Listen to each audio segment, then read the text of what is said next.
Je m'appelle Nelly, j'ai eu 40 ans en 2023. Je suis chef d'entreprise sur le bassin valentinois depuis un peu plus de 8 ans, donc dans le domaine de la formation. Ma structure s'appelle 19 Formations. On a pour objectif d'avoir beaucoup de formateurs différents, même si c'est sur les mêmes thématiques, pour pouvoir faire toujours matcher le bon formateur avec le bon stagiaire. Parce que c'est important, le temps qu'ils passent ensemble, que les gens puissent vraiment s'entendre. Je pense que ça fait le fond de la formation aussi, quoi. On fait des formations qui sont beaucoup plus orientées individuelles que collectives, contrairement à d'autres confrères. C'est notre cheval de bataille, il est là, quoi.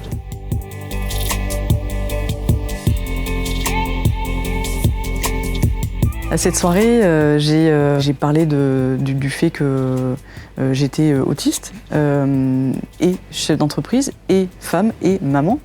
Et tout ça dans un parcours de ces dernières années qui a été très difficile pour moi. Les gens ont été touchés par ce que j'ai raconté. Je l'ai su après, qu'il y a des gens qui avaient pleuré. Et quand j'ai racheté, c'était un couple d'une soixantaine d'années qui est parti à la retraite. Ils avaient créé leur centre de formation en 1988. Et c'est des gens que je croisais en fait tous les jours sur le parking, parce que je travaillais dans une société à côté, j'étais salariée d'une boîte de bâtiment. À force de parler de la pluie du beau temps pour aller chercher le courrier à la boîte aux lettres, ils ont fini par me poser des questions sur qu'est-ce que fait une femme dans le bâtiment, vous avez fait quoi comme études, etc. J'expliquais que j'avais fait une fac d'anglais et que j'avais aussi un diplôme de management. Ils m'ont expliqué qu'ils souhaitaient vendre. Ils m'ont demandé si j'étais intéressée. Ils avaient beaucoup de mal à se dire qu'ils allaient vendre à un inconnu. Et j'ai été très touchée. Et là, tout a commencé, quoi. J'ai arrêté de dormir et j'ai réfléchi. Et je me suis retrouvée à parcourir les banques, les comptables, rencontrer plein de gens. Alors que j'étais pas du tout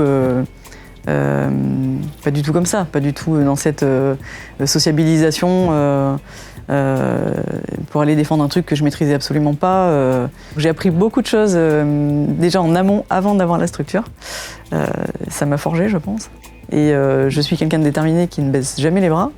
Donc j'y suis arrivée à racheter une société en perte, sans argent. Merci aux banques qui m'ont fait confiance.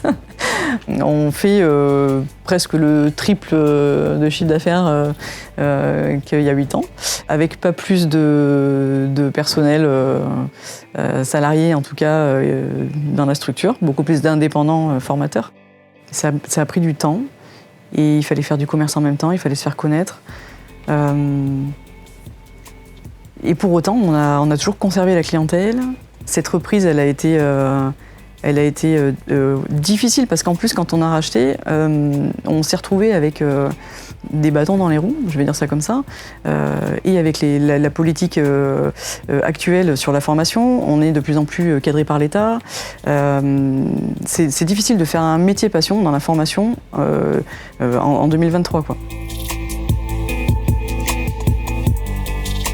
Je suis autiste et chef d'entreprise. Et effectivement, je parle de ça, j'ai plus de tabou. J'en ai eu pendant 10 ans, puisque pendant 10 ans, j'ai eu une société et je n'ai jamais parlé de ça à qui que ce soit. Ça représente énormément de choses de l'avoir verbalisé et rendu public. Je m'étais mis dans la tête que j'allais perdre les relations que j'avais, que j'allais être jugée, que j'allais perdre mes clients. Et en fait, pas du tout. Je me suis retrouvée avec du soutien, des gens qui ont entendu et compris que c'était à eux aussi de s'adapter à moi, parce que je faisais constamment l'effort de m'adapter. Ça m'a permis de me rendre compte que j'étais capable de beaucoup plus que ce que je croyais. Donc on est tous plein de croyances limitantes. Quand on est autiste, enfin en tout cas modéré, tout autiste est différent, hein. C'est pour ça que ça s'appelle un spectre, hein. C'est qu'il n'y a pas un autiste similaire à un autre. On a un mode de fonctionnement et de réflexion qui est à part entière. Parce que souvent, quand je discute avec les gens, je comprends pas toujours ce qu'on m'explique. Pas parce que les mots ne résonnent pas, mais parce que c'est une façon de penser qui m'a l'air complètement insensée, parfois, voilà. Moi, je suis dans l'essentiel, je suis dans les émotions, dans les sentiments.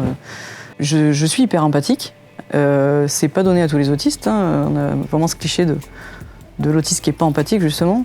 À l'inverse, cette hypersensibilité que j'ai me permet certainement de fonctionner au feeling.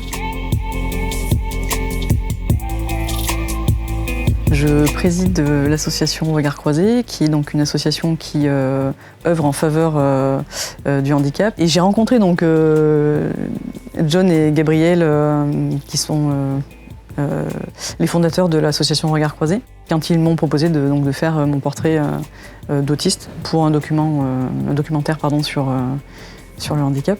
Ils m'ont proposé très récemment de prendre la présidence de l'association. Parce que pour eux, ça donnait tout son sens d'avoir en présidence une personne qui est chef d'entreprise, qui est porteur d'un handicap invisible, un peu comme une mascotte peut-être, et qui est capable de prendre la parole avec authenticité.